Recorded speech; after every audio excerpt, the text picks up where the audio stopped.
Hello दोस्तों, मेरे YouTube channel में आप सभी का स्वागत है। मैं एक कहारवा गीत गाने जा रही हूँ। वीडियो पसंद आए तो लाइक, सब्सक्राइब और कमेंट करना। नकिया कहवा तू कटवलू ना बतवलू ना नदी, नकिया कहवा तू कटवलू ना बतवलू ना नदी, ना बतवलू ना नदी, ना बतवलू ना नदी, नकिया कहवा तू कटवलू ना बतवलू ना नदी, नकिया कहवा तू कटवलू ना बतवलू ना नदी। पंचवटी में गई अकेली राम से प्रीत लगवलू, पंचवटी में गयू अकेली राम से प्रीत लगवलू, उनके अपनावे खातिर सुंदर सुंदर रूप बनवलू, आपन मस्ती तू देखवलू ना बतवलू ना नदी, आपन मस्ती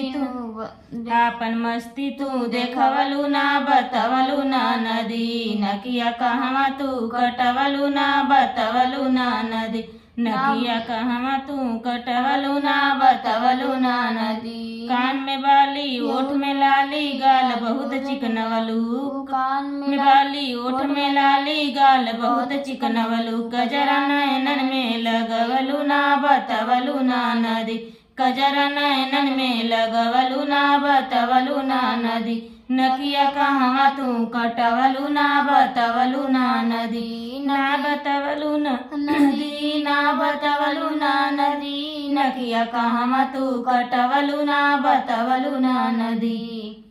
कहल सुनले कहू ना मनलू, आपन जीद लगवलू, कहल सुनले कहू ना मनलू, आपन जीद लगवलू, नाक कान दोनों कटा के आपन जीव गवलू, जिंदगी मटिया में मिलवलू ना बतवलू ना नदी, जिंदगी मटिया में मिलवलू ना बतवलू ना नदी, ना बतवलू ना नदी, ना बतवलू ना नदी, ना बतवलू ना नदी, नकिया कहवा तू कटवलू ना बतवलू ना नदी, नकिया कहवा तू कटवलू ना बतवलू ना नदी।